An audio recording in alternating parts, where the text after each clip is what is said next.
à chaque fois investiture am aussi bien dans l'opposition que au niveau du régime day am toujours coow loolu moo tax am nañu ay problèmes yoo xam ne nii gis nañ ko ci biir coalition bi waaye fi nga xam ne nii fi la ñuy gën a mettre l'accent aujourd'hui mooy ce qui s'est passé au niveau de la liste de la coalition Yewwi Askan Wi ak Wallu Sénégal au niveau du département de Dakar man mii di wax ak yéen je suis très bien placé pour vous en parler puisque j'étais là-bas la nuit du lundi li am moo di def nañu suñu ay investiture et puis avant sax may ñëw ci loolu il est important ñu préciser leen wax leen ne leen au sein de la coalition Yewwi Askan Wi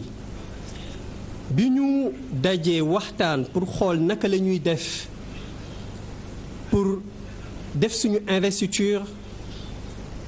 assemblée bi dañu booloo wax ne le président Khalifa Sall nañ ko bàyyi mu def liggéey boobu même su fekkee ni amoon na quand même benn objection bu amoon ci loolu mais bi ñu toogee waxtaan ñëpp ànd nañu wax ne nañu bàyyi le président Khalifa Sall mu def liggéey bi nga xam ne nii ñun ñëpp moom la ñu waroon def ñu di ko ci remercier au passage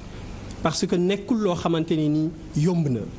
il aurait pu wax ni man certes leader au parti la certes bokk naa ci parti initiateur coalition bi certes nekkuma candidat waaye soxlawul man may jël liggéey boobu di ko def waaye c'est un responsable la ko def te it liggéey la boo xamante ne nii ba mu waxee ne dana ko def it bi nga xamante ne nii am na ay leaders yu wax ne ko boo defee ba pare da ngay ñëw rendre ñu compte mu ne leen déedéet temps bi xat na mënuma leen rendre compte su ma paree danaa ko jox le mandataire national mu dem déposer ko ñu ànd ci loolu ñun ñëpp te biñ moom noonu la ko defee waaye nañu xam ne it loolu mu def yombul parce que boo defee investiture da ngay def ay choix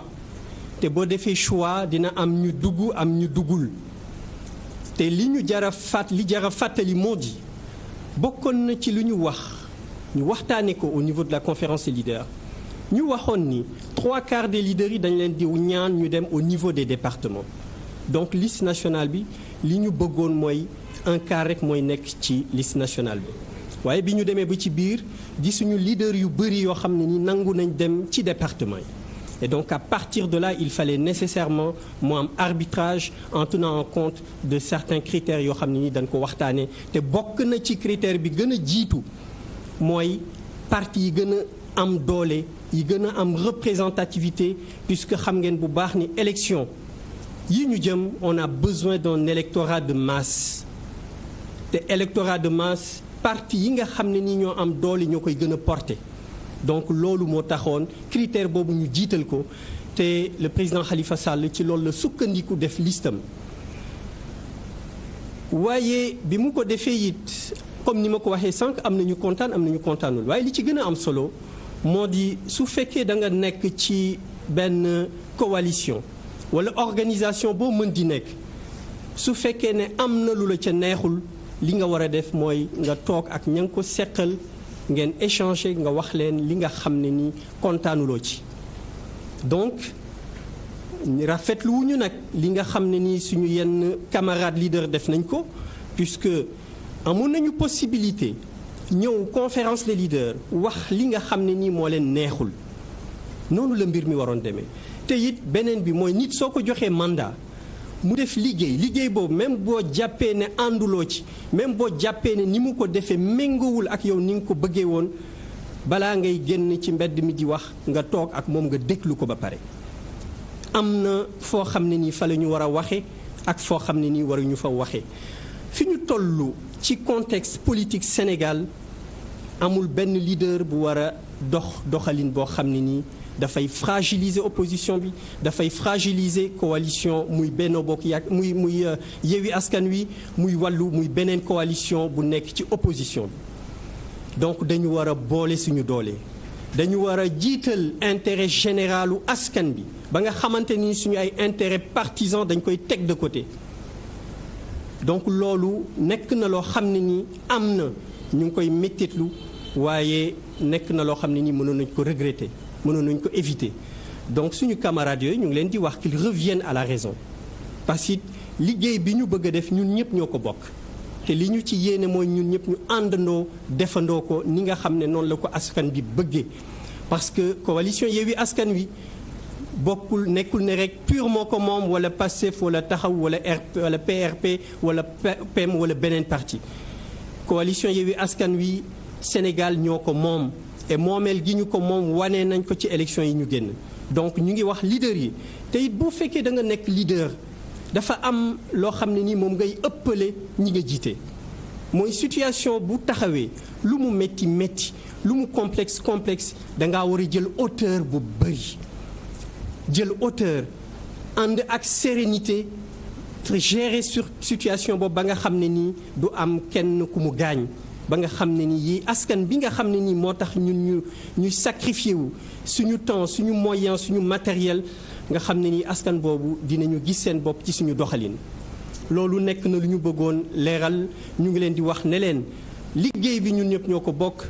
waaye seen doxalin nañ ko xoolaat ñëw duggaat génnewuñu sax nde ñoom waxuñ benn yoon ne dañoo génne coalition Yewwi Askan Wi waaye dañ leen di wax qu'ils reviennent à la raison. ñu ngi échange ak ñoom Yewwi Askan Wi amul benn problème contrairement ak li ñuy wax ci presse bi que c'est mi ngi bëgg a tas Yewwi Askan Wi amul kenn ku ko mën a tas kooku na ko Sénégalais yëpp xam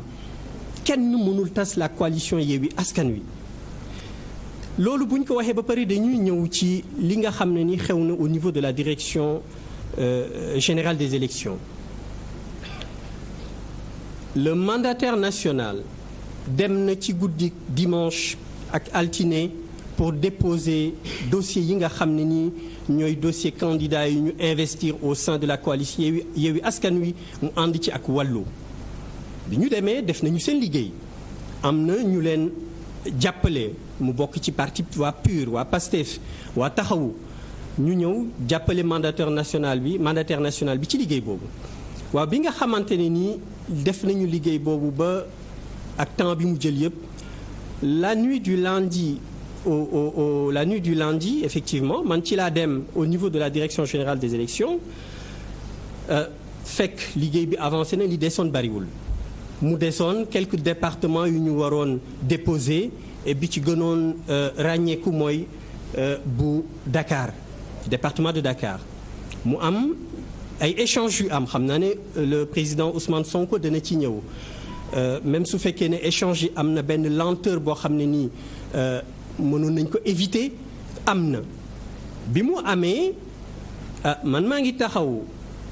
le mandataire national mi ngi taxaw yeneen collègues yi ñu ngi taxaw ñu jox instruction wax ni nañu remplacer Pala Mbengue na ko Pala Samb autant pour moi na ko Ngoné Mbengue remplacé et wàllu ñu dugal Joseph Sarr ak son suppléant donc tout problème warul woon mën a am waaye mandataire national bi ci confiance bi mu am puisque ñu xam ne c'est un travail d'équipe ci coalition la ñu nekk donc liggéey bi du kenn moo koy def ñun ñëpp ñoo ko bokk et ci bokk bi ñu ko bokk la délégué lenn ci li mu waroon def kenn ci ñi nga xamante ne ni ñoo bokkoon ci équipe bi kooku it contrairement ak li nit ñi di wax nekkul ni dafa bëggoon lor coalition bi nekkul ni dafa bëggoon xeex kenn wala dafa bëggoon xeex ñenn ba mu demee ca saal ba li nga xamante ne ni am na fa moo di ci njort bu rafet la ko waa direction police yi nekk foofu bokk ci direction générale des élections wax ko ne ko lan ngeen di sonn parce que yéen a ngi échanger boobu ba léegi ci ki ngeen di dugal ku ngeen dil dugal boo leen compter ba 6 à partir de sixième personne bi mën ngeen bañ a respecter parité donc moom en voulant bien faire mu nangu loolu li ñu ko waxoon mu génnee Pala Samb génnewu ko donc ñu jàpp ni li am ba am mooy nekk na loo xam ne nii waroon nañ ko mën a éviter lépp li am ci mbir bi c'est quelque chose qu'on aurait pu éviter qui était vraiment évitable mais malheureusement am na et puis ñu ngi regretter bu baax échange yi nga xam ne ni am nañ ko par presse interposée loolu rafetul jaaduwul ku ci nekk bëgg nga jàpp nga ne li nga def da nga bëgg a laver sa honneur waaye nañu fàttaliku ni li gën a am solo mooy askan bi fi ñu toll ci Sénégal coono bi nga xam ne ni askan bi mi ngi nekk di ko endurer ndax régime bi fi nekk depuis 2012 bépp leaderu opposition bi dafa war a xoolaat doxalinam dafa war a xoolaat ni muy waxe parce que li gën a am solo mooy ñu taxawal askan wi liggéey def ba nga xamante ne nii askan bi dina ci gis boppam. donc bi loolu yëpp amee démb ci suba ñu dem waxtaan nañ ndax booba léegi ku yaakaar ni échange amul ci coalition Yewwi Askan Wi da ngay nax sa bopp pour wax leen rek ne leen dara amul ci coalition Yewwi Askan Wi jàmm moo fa am te doole ba mu amoon mi ngi continuer di ko am cohésion ba mu amoon mi ngi continuer di ko am loolu moo am. ba ñu ci waxtaanee ñu ak suñu ay avocats ñu ne nañu def recours au niveau du conseil constitutionnel ba si yàgg ñu ne balaa ñuy def recours bi nañu bind courrier pour dénoncer déjà li nga xam ne ni moo am ci parrainage Benno Bokk Yaakaar. mooy mu nekk liste de parrainage boo xam ne nii ça doit être une liste qui est irrecevable puisque arrêté bi nga xam ne nii moo daté du 2 mars 2022 ñoom respecté wuñu ko ñu ne nag xëy na am na lu am ci suñu coalition ci liste départementale bi waaye bu ñu fàtte li nga xam ne nii moo am ci parrainage wu Benno Bokk Yaakaar ci la ñu bind courrier wax adressé ko la commission bi nga xam ne nii mooy réceptionner dossier yi benn courrier bi beneen bi ñu adressé ko à la Sénat et à notre grande surprise bi ñu xëyee démb ma ànd ak le coordonnateur le mandataire national moom moo am droit dugg UC bi ñu àndal sax dañu bañ ne du dugg te ku xam ne UC c'est un officier ministériel boo xam ne nii ci cadre liggéeyam amul benn béréb bu ñu ko war a mën a aaye waaye malgré ça l'administration centrale la direction générale des élections bañ nañu ne UC bi du dugg ci locaux yi loolu nekk benn forfaiture boo xam ne nii kenn mënu ko comprendre bi loolu weesoo mandataire national bi dugg pour jox leen en main propre contre des charges au commissaire monsieur Sarr moom ci boppam mu bañ ne du jël courrier yooyu bañ ne du jël dossier rectificatif bi nga xam ne ni moom la ñu doon yóbbu puisque comme ni ngeen ko xamee Ousmane dina ci ñëwaat sànq amul benn loi buy interdire ne bu amee benn investi ci liste war na mën a démissionner wala war na mën a retirer boppam loolu amul dara lu koy aaye ba tax na ci loolu la ñu sukkandiku dem yóbbu dossier yooyu pour ñu jël ko en compte en même temps ñu fàttali leen ne leen boo leen di jàngat dossier coalition Benno Bokk Yaakaar bàyyi leen xel ni ñoom dañoo violer arrêté bi nga xam ne ni ministre de l'intérieur moom moo ko signé bi ñu demee commissaire bi dafa bañ ne du jël courrier yooyu loolu nekk loo xam ne ni lu yéeme la parce que xamuñu depuis quand l'administration choisit les courriers qu'elle réceptionne mu nekk lu doy waar te loolu li muy ñuy jàngal moo di ñoom seen état d'esprit moo di lu leen neex la ñuy def ndax président de la République moom moo ko wax nee na dina réduire opposition bi à sa plus simple expression donc ñi mu jiite ñi mu àndal ci boobu yooyu jéego la ñu nekk donc ñoom bañ nañu huissier bi dugg def liggéeyam administration bi bañ ne du jël courrier yu ñu ko jox loolu mu nekk lu doy waar ñu bëgg sénégalais yépp xam loolu ba ñu fa jógee ñu dem Sénat gis président wu Sénat moom ba ñu gisee ak moom nangu na jël courrier bi il a été très cordial contrairement ak li ñu wan au niveau de la direction générale des élections donc loolu yëpp pour wax leen ne leen coalition Yewwi Askan Wi tey la gën a taxaw am na loo xamante ne ni dootu ko nangu ci échiquier politique bi parce que fi ñu jëm il faut Macky Sall ak ñi mu àndal xam ne du ñu leen bàyyi ñu def lu leen neex suñu yaakaaree ne dañuy continuer di opprimer les leaders politiques dañuy continuer di opprimer les Sénégalais loolu dinañu leen wax ne leen loolu dana dakk loolu dootuñu ko nangu te coalition Yewwi Askan Wi parce que bokk na aussi li ko gën a jaaxal lu mu xaarul woon mooy démarche bi nga xam ne nii Yewwi Askan Wi def na ko mooy def tout ba rassembler opposition bi musuñu woon xalaat ci taarix ne dinañu dem ba mën a signer ay accord ak la coalition Wallu pour mën a liggéey ak ñoom lu jëm ci élection législative loolu dañu ko def parce que xam nañu enjeu yi xam nañu coono bi sénégalais yi di endurer politiciens yi lu ñu leen di reprocher lu ñu leen doon reprocher moo di nanguñu woon nekk benn te loolu coalition Yewwi Askan Wi wax na askan wi ne leen loolu mën na ne et mën gi mu mën a nekk loolu moo tax ñu def accord boobu ak coalition Wallu pour jàmmarloo ak Macky Sall wan ko ni ko bu yaakaaree ne moo am doole ñun ñoo ko ëpp doole danañ ko gagner en majorité au niveau de l'Assemblée nationale loolu nag moo tax mënatul am jàmm muy def li muy def wax bi duma ko guddal le président Ousmane Sonko dina ñëw ci li nga xamante ne nii ci la ñu jëm dina ñëwaat effectivement ci li nga xam ne nii moo nekk d'actualité pour bañ a guddal kàddu bi loolu laa amoon ci lu may introduire dama koy bàyyi ak kàddu bi mu gën a xóotal waxtaan bi asalaamaaleykum wa rahmatullah.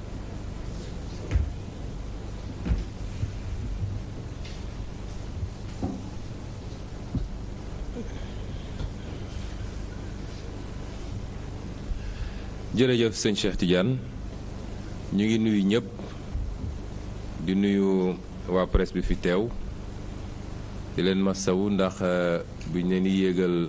waxtaan bi ak léegi defe naa gën saa gudd ñetti waxtu wala ñeenti waxtu la dem di am mbégte di nuyu ici ñuy seetaan ñëpp en direct moo xam ci télévision ci rajo wala ci internet bi di am mbégte nekk fi tey ak Cheikh Ahmed Tidiane Youm nga xam ne mooy coordonné le PUR di wax ci suñu tur nag ci suñu tur ndax ñoo jël suñu responsabilité pour ñëw jàkkaarloog askan wi waxtaan ak ñoom kenn yebaluñu fi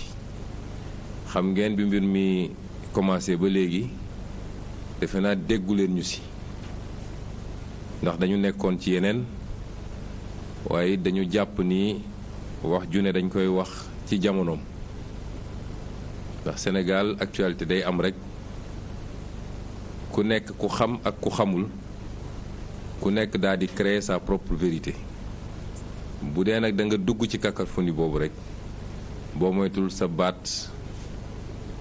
kenn du ko dégg day doon une voix inaudible boole ko it ni baax na dara su amee nga bàyyi ba lenn daje ci ay mbir ci ay fait ni ko tubaab di waxee bi ñu jàppee ni nag wax jot na loolu tax man tey ma jóge fi ma newoon yegg si sànq jokkoo ci ak Cheikh Ahmed Tidiane moom mi si boppam mi ngi woon hors de Dakar ci benn dëj ñu daje fii pour waxtaan fii nag ñoo ko tànn ndax xam ngeen ni kenn ku ne ci ñun am na siège am waaye ñoo ñëw siège u taxawu ndax lan ndax symboliquement siège bi ak salle bi ñu ne dafa am loo xam ne fii lañ ko fase woon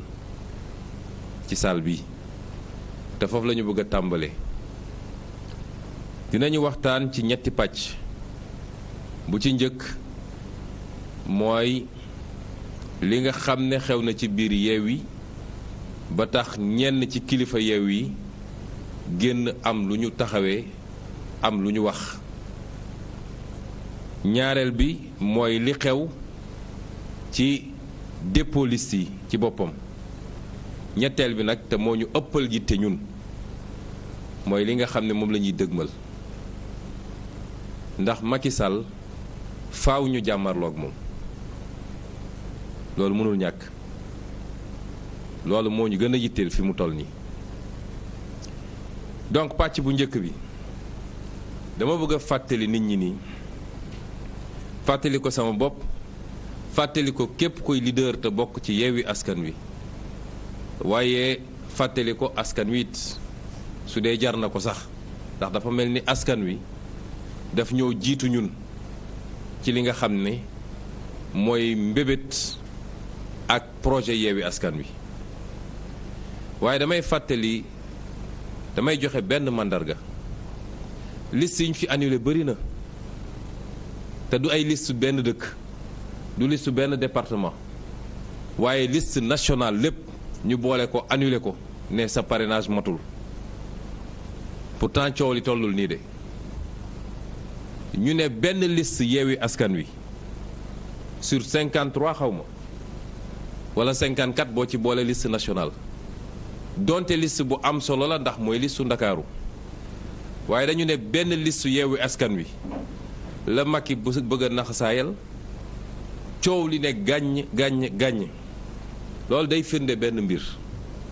mooy fi Yewwi Askan Wi tollu réew mi yaakaar bi askan wi am ci Yewwi Askan Wi yaakaar googu nag ku woote boppam leader te nekk ci Yewwi Askan Wi waroo ko fàtte parce que dafa mel ni bu boobaa xamoo lan moo ñu tax a jóg dama koy wax ci sama bopp wax ko ci képp kuy leader Yewwi Askan Wi ndax yenn Yewwi Askan Wi dafa am fu mu jaar ba juddu ba taxaw ba nekk fii kon képp kuy leader ci Yewwi Askan Wi ak lu la mën a naqari dafa am fu muy toll su dee fàtte nga askan wi su dee fàtte nga askan wi xamoo lan moo la andi woon ci Yewwi Askan Wi parce que wax naa ko ñaata liste lañ fi annulé leen ñoo xam ne dañ leen ne du ngeen participer du tout ci élection bi ñun dañu ne ci benn département ngeen dul participer waaye semaine a ngi nii réew mi dafa taxaw ngir loolu gëm naa ni bu doon Bennoo Bokk Yaakaar la coow li du toll nii kon loolu firnde la ñun askan wi dese lu ñu dara te am na lu muy xaar ci ñun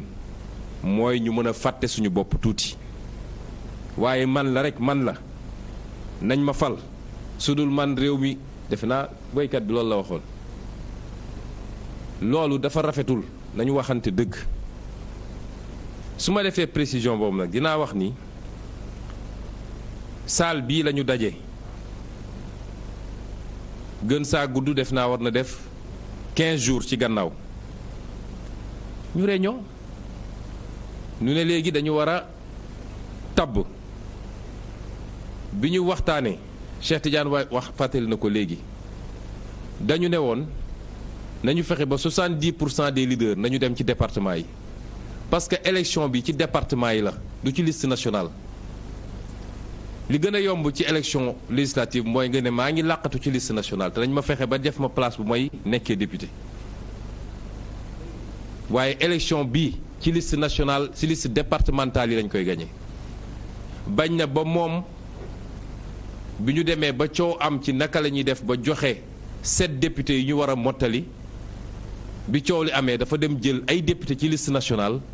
yóbbu ko ci liste départementale parce que foofu la enjeu bi te mu leer ni moom li mu am ci ay kàngam lay tabb ci liste ci département yi ba pare sàq xaalisu réew mi ay milliards jox leen dem leen ngeen gagné ci kon ñun bu dee ay leader la ñu am ay leader kii ne man maa ngi dëkk département sàngam kii ne maa ngi dëkk département sàngam même soo gañewul sax mais leader bu nekk war na am sañ-sañu peesewu moo gën nekk rek ci liste nationale tey ak nu munti demee jàpp nañ ni leader bu peesewu ci département am li mu mun a am foofu amaana koo xam ne amul kariru leader mënu ko fa am ñu ne kon nañu am tey ci élection locale yi passé am na leader yu jël seen challenge dem seen département gagné ko dem seen commune gagné ko ñu ne kon na am ay leader yu dem ci liste nationale liste départementale biñ ñëwee fii ci salle bi leader yépp ne liste nationale laa bëgg a ne ba mu des ñett wala ñeent defe naa jante la ak Abdou Karim Fall Babacar Diop defe naa ak est-ce que du maître Moussa Diop wóoruma en tout cas amoon na ñeent nu mu tuuti yu ne moom ñoom dinañ dem seen département ñeneen ñëpp ne liste nationale ci loo xam ne 30 leaders la pour 53 postes ci liste nationale bi bu dee 25 góor lañu boo dugalee parité ñoom rek ma léegi 50 dem na te ñëpp xam nañu liste nationale nag kenn mënu fa am 50 du Benno du Yewwi du kenn ku mën a am 50 ci liste nationale à moins que nga gagné à 90%. gisuma ku mën a am loolu ñu wër gisuñu solution mu am ku def proposition su ma juumul doyen Habib Sy la ne lii mun nañ fi fanaan duñu am solution te ñetti fan moo ñu dese pour dépôt liste yi maa ngi proposé comme Khalifa Ababacar Sall du candidat te mooy président conférence des leaders nañ ko bàyyi mu dem daal di def les investitures te ñu wóolu ko mu am MRDS bokkum ne man d'accord naa partiellement d'accord naa ñu jox ko mu dem préparer liste yi mais su paree daf koy andiwaat fii ñu xool bu ñu d'accordee déposer bu ñu d'accordul ba kii discuter Khalifa Sall ne leen confiance day mat wala du mat su ngeen ma joxee da ngeen may bàyyi ma dem def liste yi déposer waaye su dee ngeen ma war a delloo si fii ma bàyyi leen ak liste yi ngeen def ko ñu def tour de table mujj gi ñëpp dëppoo ni jox nañ ko pour mu defi liste yi réserve bi ñu lever ko mu ne la nag su ma koy def dinaa consulter ñenn ci leader yi loolu moo fi amoon fii kon nit buñ ko waxee loolu mu dem defar liste déposer liste ba génn méngoowul ak yaakaaru kenn ku ne parce que nag ala kulli xaal mënoo fi woon fexe ba def liste bu kontaanloo ñëpp mënul ne te loolu ñëpp xaaral ba investiture yi génn ci ñeneen xam nga ñëpp a ngi nëbb seen investiture man de fi ma toog nii gisaguma suñuy liste départementale defe naa Cheikh Tidiane gisagu ko liste nationale bi ko gars yi fuiteloo mu génn ci laa woo Déthié Fall ne ko je veux voir la liste nationale ba xam ndax lii ma gis nii ak li ñu jàllale ci biti benn bi la gisaguma liste départementale waaye liste yi bu génnee gisuma fan la coow di mucce peut-être ñoo xam ne ñoom amuñu problème mu surcharge dañuy wër sax ay nit ñuy dugal ñooñu duñu am problème boobu mais ku fi am coalition bu mag bu liste yi génnee coow li ne gañ kon loolu dafa ànd ak investiture kenn ku ne am nga lu la neexul ci investiture bi dañ koy wax ndax man mii bokk naa ci ñoo xam ne Khalifa Sall consulté na ma lu bëri lu ma ko waxoon lu ñu waxante woon gisuma ko ci liste bi ma jox leen ci ay mandarga waxtaan nañu ma ne ko leader sàngam je n'ai rien contre lui au contraire beaucoup d'admiration la am ci moom intellectuellement waaye warul nekk ci liste bi ndax bi ñu demee élection locale dafa ne d'accordul ak ñun parce que investiruñu ko mu génn daal di ngeem bu dem ci beneen liste kon li Yewwi am tey du ñaqam mënul dellu suñu dugal ko ci liste bi bàyyi ñi fi newoon di rey seen bopp ñu sànni leen fële ci àll ba kon warul nekk sax ci liste bi ensuite ñi fi nekkoon di sonn parce que tamit dañuy waxante dëgg Cheikh Tidiane wax na ko léegi gis nga investiture lu jafe la parce que bëgg nañ ko dégg bëgguñu ko dégg coalition bu ne dafa am parti yoo xam ne yàlla moo dogal ni ñooñu ñoo ëpp doole bu mobiliser jotee ñoom ñoo mën a mobiliser bu dem toog ci l'ensemble des bureaux de vote jotee ñoom ñoo mën a am l'appareil politique buy toog ci bureau de vote yi bu génne xaalis jotee ñoom ñooy génne xaalis bu campagne jotee ñooy mëne campagne bi kon dafay jaadu ñooñu tam bu desee lu dul def ay investiture ñu fexe ba seeni militant bañ a décourager muy lu jafe nag yéen ñëpp gis ngeen li xew ci élection locale yi bëri na foo xam ne mënoon nañ ko gagner mais on l'a perdu parce qu'on a voulu faire des équilibres militants yi ne la lii d'accord ma ci parce que kii xamuñu ko mësuñu koo gis fii ngeen xëy nañu moom ngeen di teg fii mais on a fait des efforts parce que ànd bu ne di nga essayer xam xool loo bàyyi kon parti yi nga xam ne tey ñooy tirer la coalition parce que c'est ça loolu nag yàllaa ko def bu ñuy def investiture dañ leen war a sédd dañ leen war a jox loo xam ne dina mën a sax tax ñu layoo ba appareil bi topp moom it parce que appareil bi su toppul du ñu am dara tous duñ ko am loolu jaadu na. On dit que telle personne n'est même pas leader, on l'a placé avant tel ou tel autre. Mais c'est benn appareil la bokk boo xam ne rôle bi muy joué ci biir mbir mi c'est un rôle central pour ñu mun a am résultat bi ñu bëgg.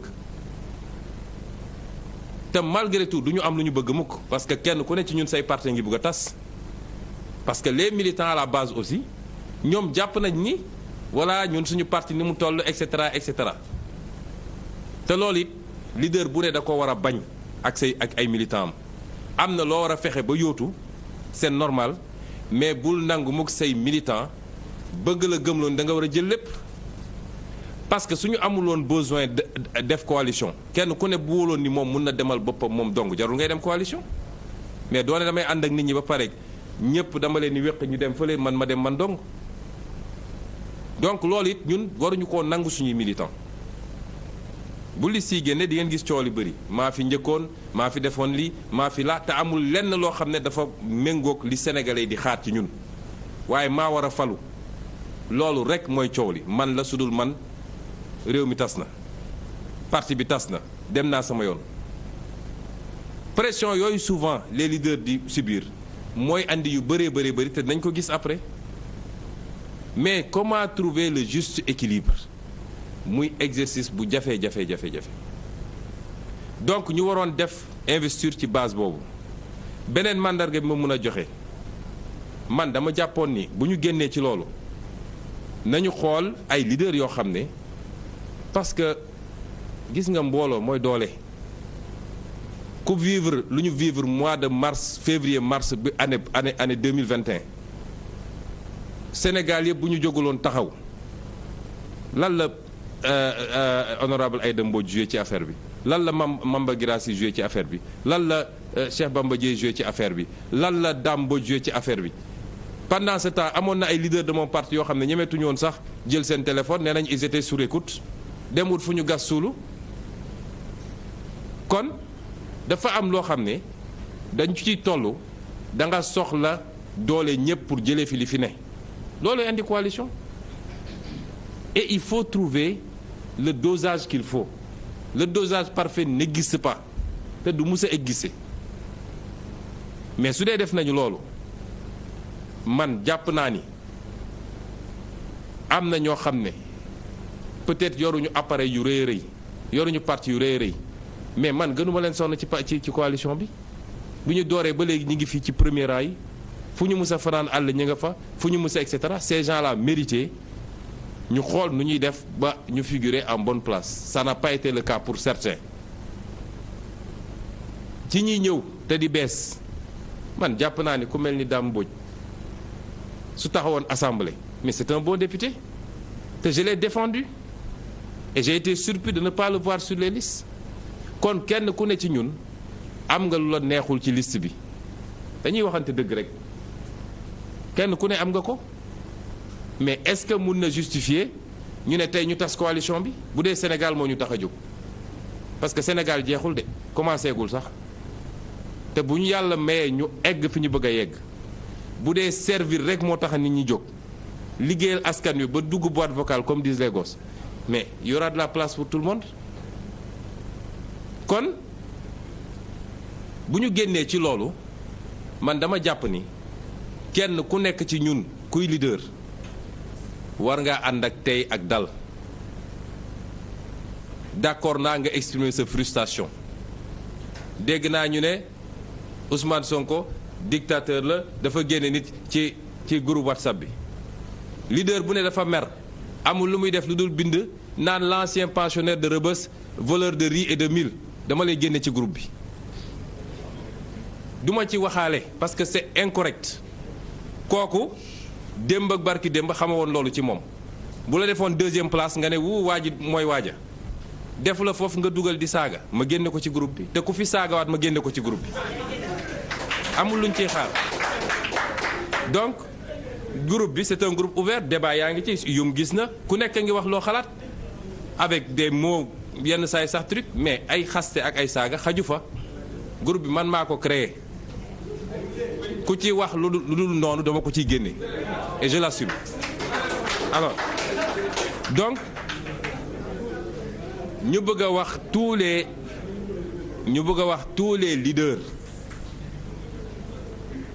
les leaders nañu delloo ci seen xel askan wi dafa am yaakaar ci Yewwi Askan Wi te Yewwi Askan Wi nag dara mënu koo tere continuer nekk li mu nekk bu soobee yàlla dara bëgg nañu ñëpp ñu dajal leen continuer liggéey gën a yaatal sax mënuñu téye ko bëgg a dem déggaguma ku ne démissionné na déggaguma ko peut-être am na déggaguma ko mu des nag naka la ñuy waxee nañ ko teg ci yoon nañu toog ñu waxtaan et qu'on laisse de côté les procès d'intention su doon man maa def investiture yi tey coow dina am parce que dina am ñu dul d'accord kenn kuñ ko joxoon ci ñoom coow dina am parce que dina am ñu dul d'accord kon projet la ñu am nañu continuer liggéey dans le cadre de ce projet mooy premier bi ma bëggoon wax ñaareel bi mooy li xew keroog bésu dépôt liste yi man j'étais à Ziguinchor Cheikh Ahmed Tidiane mi nga woon foofa man biñ ma woowee vers 18h yéegal ma ni lundi 18h yéegal ma ni problème dafa am ci Dakar mbir mi daf ma bett parce que man jàpp moon ni pour man instant boobu nit ñi génn nañu DG ba ñibbi parce que ku dugg 20h ou 21h la veille ba 18h le lendemain bi ñu ma woowee ne ma problème dafa am ci liste Dakar bi man je n'en revenais pas Khalifa Ababacar Sall moo ma woo ne ma problème am na ci 7 députés Dakar yi te li andi problème bi mooy ñun dañoo defoon préparer investiture ba pare bu ñu demee ba war a yeggali dimanche xam ngeen ni dimanche la woon date dépôt bi dimanche vers midi la ñu trouvé un accord gars yi ñëw signé fii au premier ak waa wàllu ñu war a reprendre l'ensemble des départements loolu du liggéey bu ndaw Ndakaaru lu ñu ci déggoo woon mooy juróom-ñaari député la ñun dinañ ci am juróom-benn wàllu Sénégal am ci benn bi ñu demee def le travail ci wàllu département bi ñoom nee nañ dañoo jàppoon ni wàllu benn lañ ko waroon jox boo xam ne jigéen la wàllu ne déedéet comme benn rek ngeen ma jox góor la war a doon loolu moo andi woon blocage bi bi ñu ma woowee wax ma ko man li ma leen njëkk a wax mooy jox leen wàllu góor daal di dugal benn jigéen rocc benn góor ñu avancé parce que wax dëgg yàlla su ñu demee ba ne liste Dakar am na problème ñu naan benn góor ak benn jigéen bu ñu waroon def nii moo ko andi du ñu xam lu ñuy wax askan bi donc génne leen benn góor loolu 18h ba 23h et quelque ci loolu lañ ne woon ñu ne dama dégg ñu bëri ne Khalifa Ababacar Sall moo ko def moo ko tey te dafa bëggoon piéger parce que Barthélemy la bañ mu def lii et cetera loolu dara du ci dëgg dara du ci dëgg te dama leen ci wax ay firnde yu leer vers 20h bi ma waxee ak Khalifa dama ko ne Khalifa diggante Babacar Mbeng ak Pala Samb génne ci kenn nga dugal benn jigéen ñu dem déposer liste bi mu ne ma il faut ma waxtaan ceeg Barthélemy Diaz parce que Barthélemy Diaz tient à avoir ses 3 députés, ses 3 hommes à Dakar 21h ma woowaat ko ne ko est-ce que réglé ngeen ko mu ne ma xaaral ma woo Barth mi ngi woo Barth def ko haut-parleur maa ngi koy dégg bi mu ko waxee Barth daf ko ne mënuñu changer parce que fi ma ko teg mooy dama soxla ñu may jàppale ci campagne bi Dakar il faut ma am ay maire yoo xam ne mën nañu xeex te dinaa mun a ànd ak ñoom ci campagne bi donc su ngeen ma génnelee maire yooyu dinaa am problème pour battre campagne. ma ne ko Khalifa raccroché s'il te plaît mu raccroché ma ne ko waatal Bart nga dugal ma bi mu woowee Bart dugal ma li ma la wax nii c'est 21h et quelque lundi ma ne ko Barthélemy génne leen benn góor ngeen dugal benn jigéen parce que du ñu liggéey li ñu liggéey ba egsi fii ñu naan ñu benn góor ak benn jigéen ñu nar a yàq suñu liste. Et li ma la wax nii c'est pas une consultation parce que doo leader c'est des leaders qui décident ici. li ma la wax c'est une décision on va sortir une femme un homme et on va mettre une femme ñu waxtaan mu ne ma d'accord na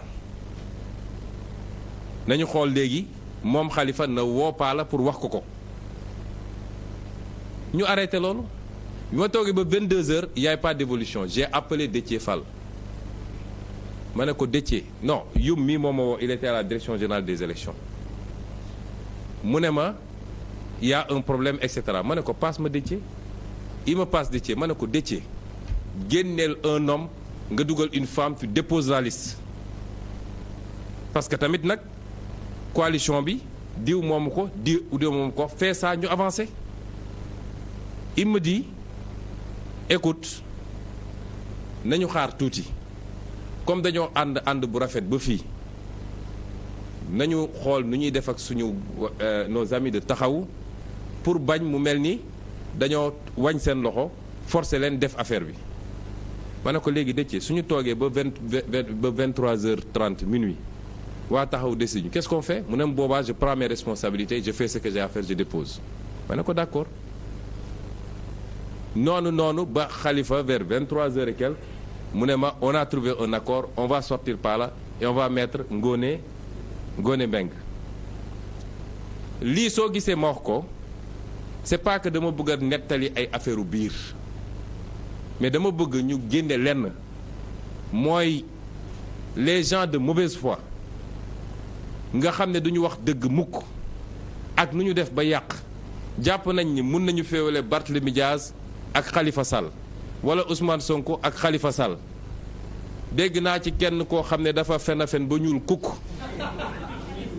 ngeen jégal ma ci kàddu gi kilifa yi du mu mus a wax ci àdduna ba suba ba ngoon jot du dëgg naan Sonko a dit à Khalifa allez-vous xam nga mag mu toll noonu nga xam ne tey li la dese ci dund li nga dund moo dese la dese dund ngay wax loo xam ne dara du ci dëgg kon ñooñu laa bëgg Sénégalais yi xam ni fii problème amu fi lii rek la du benn complot du loo xam ne Macky Sall moo jënd Massamba wala Mademba amul ci Yewwi Askan Wi du loo xam ne lu ñu complot la pour casser la carrière de X ou Y amu fi kenn ku nekk c'est de bonne foi Khalifa a tardé à prendre une décision parce que dafa bëggoon waxtaan ak Barthélemy ba ñu déggoo Barthélemy a tardé à lâcher parce que dafa jàppoon ni équipe bii la soxla pour mun a gagner Dakar c'est tout amu fi leneen mais ku nekk yor sa làmmiñ mbër et puis nos adversaires la foog ni mën nañu jaxase Yewwi Askan Wi laaj leen kan mooy nu mu tudd Saliou Sarr ñoom dinañu am lu leen doy ñu ngi ñëw ci loolu kon lii moo fi xew il n'y a pas de problème entre Khalifa Sall ak Barthélemy avec entre Ousmane Sonko ak lii certes il y a eu de la négligence humaine certes il y a eu des erreurs et nous les assumons mais de là à vouloir yóbbu affaire bi fenn loolu amu fi et tout ce procès qu'on est en train de faire à Khalifa Sall il faut que ça s'arrête c'est faux nit ñi mun nañu bañ a kontaan ci investiture yi mu def ça c'est autre chose mais wax ni dafa jaay liste bi dafa lii dafa laa loolu amu fi la ca des nag ba ñu demee ba décider ne dañuy dem déposer la xew foofu direction des élections foofu it erreur humaine la parce que boobu ñoom def nañu 24 heures foofu plus de 24 heures ku dugg 20 heures ba le lendemain 23h45 nelawuñu lekkuñu lu baax sonn nañu ba pare nag ñëw taxaw ñu ne leen ah lii de lu mën a nekk la kon loolu c'est une erreur humaine. Déthié Fall kenn mënu ko remettre en cause en tout cas man il a à 500% ma confiance et mes remerciements parce que nag nit ñi xaaruñu lu dul erreur am ku nekk di wax waaye Déthié Fall moo yoroon suñu investiture élection locale yi souvenez 70 listes yoo xam ne daw na subaak ngoon ànd ak avocat yi bi sous-préfet ak préfet ak ñoom ñëpp def seen gàngoor googu di yàq suñu kii suñu liste yi kooku mënuñu xëy tey depuis combien de temps la nelawul siège am lay fanaan ànd ak informaticiens yi depuis parrainage ba ni ñuy déposer liste yi ba ni may wax ak yéen nii ma nga ak avocats yi ñuy préparer des recours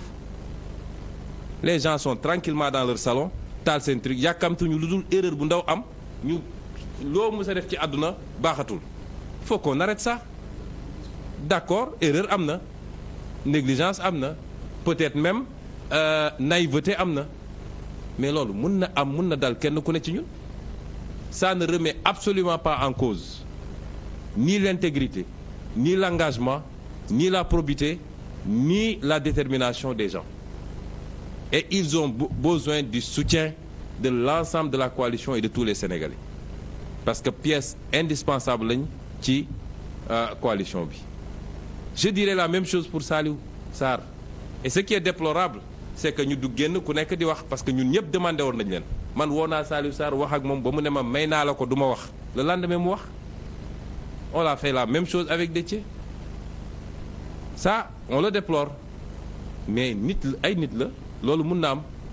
Saliou Sarr il est depuis les locales ba léegi investiture locale yi il a passé au moins une semaine boo xam ne nuit blanche lañ doon def siège ba pour def les investitures ba tey jii je ne remettrai jamais en cause l'intégrité et la probité de ces gens-là mais li am na est-ce pour autant qu'on a perdu notre liste absolument pas foofu nag laay wax ak sénégalais yi ñun loolu moo ñu intéressé l'erreur humaine passé na mais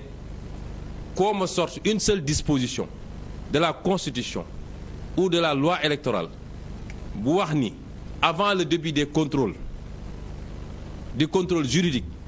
que kenn mënul ñëw rectifier une liste y en a pas amul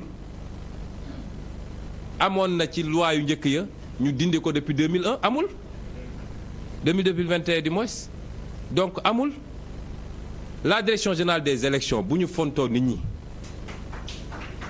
parce que administration suñu la andilee courrier da nga koy jël amoo droit ne du ma jël courrier bi même sooy instruire après ne ko rejeté na depuis quand l'administration vous amène un courrier nga ne du ma ko laal l'administration par essence qui est au service du citoyen andi courrier nga ne du ma ko jël est-ce que am nga sañ-sañ tey yow dem trésor wala douane wala impôt et domaine andi sa benn courrier adressé ko directeur général des douanes ñu ne la duñ ko jël dañ koy jël même suñ la dul tontu wala même suñ koy rejeté mais dañuy jël courrier bi au nom de quoi commissaire Sarr ne moom du jël courrier bi loolu voie de fait la déni d'administration la et c'est très grave et nous les poursuivrons pour cela parce que c'est très grave ce qu'ils ont fait dem nañu Sénat ñu jël c'est bien le président du Sénat était très gentil mais il n'a qu'à dégager parce que amatul mandat il n'a rien à faire là-bas 2001 ba léegi xam nga 2000 kañ nga toog fii rek kii kooku da leen di sourire nii rek mais lu ko Macky wax mu def ko il n'a qu'à dégager donc loolu moo fi am li ci des suñu liste bi bu Dakar c'est une liste qui est recevable et qui devait être reçue c'est ça la vérité administration nag problème la ci Sénégal bu dul préfet di ministre bu dul ministre di DG mais loolu il faut que ça s'arrête mënul continuer noonu notre liste est recevable et elle sera reçue mais li gën a garaaw cette même DGE a admis et a reçu et a validé les parrainages de Benno Bokk Yaakaar lan la yoon wax yoon nee na warul dépasser temps bu dépasser benn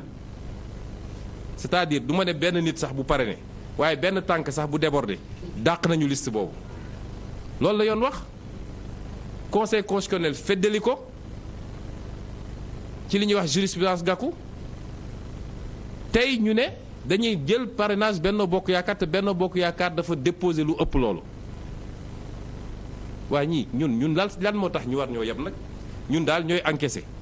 lu leen neex ñu teg ñu mais ñële lu leen neex ñu def ils acceptent de recevoir ça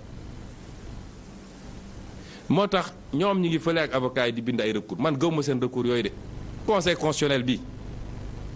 suba nag union des magistrats nañu génn mbër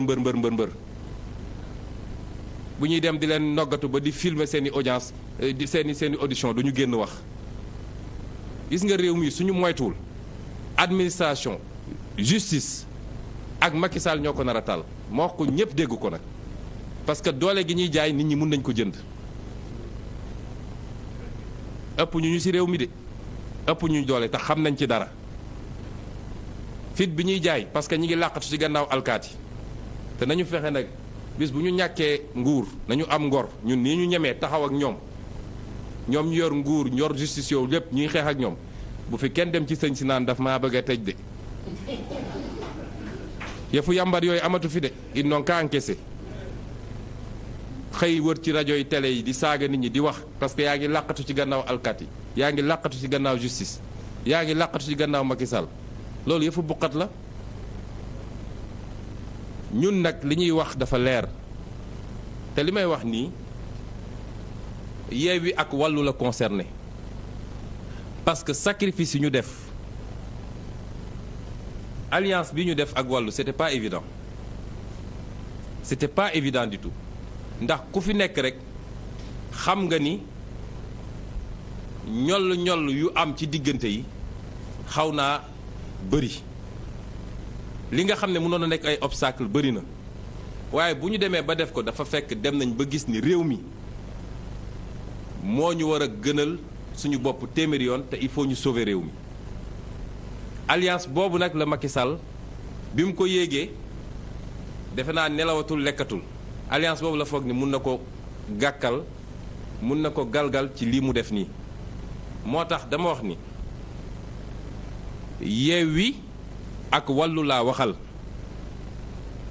ndax Yewwi ak Wallu bu ñu amee seen fulla Macky Sall xajuñu ci moom Benno Bokk Yaakaar xajuñu ci ñoom ñoo xam ne pour ñu génne ñetti nit fii foo ñu génne xaalis bu dul jeex ñun bu ñu taxoon fii woote ndaw yëpp génn bokkuñu sàcc xaalis jënd ay militant génne ay kaar bokkul ak koo xam ne tey soo wootee askan wi doylu la génn uysi la ñaar yooyu bokkuñu bu ñu amee suñu fulla liste Dakar nañ ko dugalaat waaye bu ñu amee suñu fulla Benno Bokk Yaakaar warul participer ci élection yi coow li loolu la Benno Bokk Yaakaar dafa warul participer keneen ku mu doonoon fii ci coalition bu Sénégal doo participer ci élection yi pourquoi Benno gis naa ay soi-disant analyste ak Sénégal ñi ko gën a yàq nag xaw ma société civile la ñuy woot seen bopp xaw ma di wër télé di wax lu dul noonu suñu leen joxee xaalis rek ñu yor seen làmmiñ di mbër-mbëri du ñu wax mukk dëgg ñu naan ay nañu ut solution nañu truc bu dee dañu war a nañu bàyyi liste Dakar pour mun a justifier nu ñuy bàyyee listu Benno Bokk Yaakaar kon ñi ñu bloqué yëpp ci parrainage nañu leen bàyyi ñu ñëw la loi c'est la loi ku mu doon rek dafa war a dal sa kaw ni muy dalee ñëpp Benno Bokk Yaakaar warul participer ci élection yi su dee nag Sénégalais yi li ñu yaakaar ci ñun ak fi ñu bëgg a jëmee ak ñun am na fu mu leen yegg li ma leen wax dafa leer gis nga Macky Sall xamul waxtaan xamul waxaale rapport de force la xamul leneen ñu foog ne lii dina ko arrêté ni mu koy defee la koy defee ba mu jeex joxe na instruction ba conseil constitutionnel nag les soi-disant sages bu ñu jógul jël suñu responsabilité jàmmarloog moom li muy def dina ko def daa di ëldëb assemblée nationale bi daa di préparer troisième mandat loolu moo fi des moo tax li ma wax wàllu Sénégal Yewwi Askan Wi ak l'ensemble du peuple sénégalais parce que nag yaakaar gi peuple bi amoon mooy enfin depuis 2012 élection bu jaar yoon dina fi am et pour la première fois cohabitation dina am Sénégal comme ça risque de se passer en France loolu la Macky Sall bëgg a compromettre loolu du mbirum Ousmane Sonko de du mbirum Cheikh Tidiane Youm du mbirum Massamba ak Mademba mbirum sénégalais yi la sénégalais yi ñoo warul nangu une élection au Sénégal sans la liste de Yewwi Askan Wi à Dakar foo gagné barki démb avec ñoom ñi ngi am xam nga lan 80 000 voix yow nga am 180 000 voix ñu bëgg la ko foqati tey ci caaxaan loolu ñun ñoo ko warul nangu kon ñu ngi gërëm ñëpp di leen sant di daanele ci apporter mon soutien au footballeur Idrissa Gana Gueye parce que gis nga tubaab yi dañoo foog ni ñun ab mbalit lañu saa suñu jógee ne nos valeurs ñoom rek am valeur ñun amuñu valeur de la ñu xalaatoon bi ñu ñëw fii di ñu coloniser nañuy ñëw pour civiliser ñu ba léegi ci loolu lañ nekk ñoom ñooy les nations des droits de l'homme ñoom ñoo am ay valeur tey il faut ñu imposer ñu góor jigéen soo demee seen dëkk ne am naa ñaari jabar ñu ne la ci biti ñoom rek am valeur ñun amuñu valeur ba kañ lii mu def nag courage la ñun ñëpp sans distinction de religion ñun ñëpp dañ ko cee war a jàppale ne serait-ce que parce que ñoom suñuy woote droit de l'homme mooy kenn ku ne ñu respecter ses convictions am na sañ-sañ ne lii dëppoowul ak sama conviction du ma ci bokk saagawu leen xuloowul ak ñoom xeexul ak ñoom waaye damay téye sam bopp kon ñu ngi koy féliciter di ko encourager di ko apporter tout notre soutien di jox nit ñëpp nag daje ëllëg au tribunal de Dakar pour le verdict du procès de Barthélémy Diaz, maire de Dakar et ma wax nag ni il restera le maire de Dakar s'il plaît à Dieu parce que dégg nañu Macky Sall mu naan xam lan le maire qui fait pas ça il révoque le premier maire de Yewwi qui révoque il sera révoqué dans les 24 heures moom Macky Sall parce que moomul nit ñi dañ ko fi bàyyi en sursis lañ ko fi bàyyi il n'a qu'à révoquer un maire de Yewwi Askan Wi loolu la ñu bëggoon wax di leen gërëm di leen sant di jéggalu ci guddee bi merci.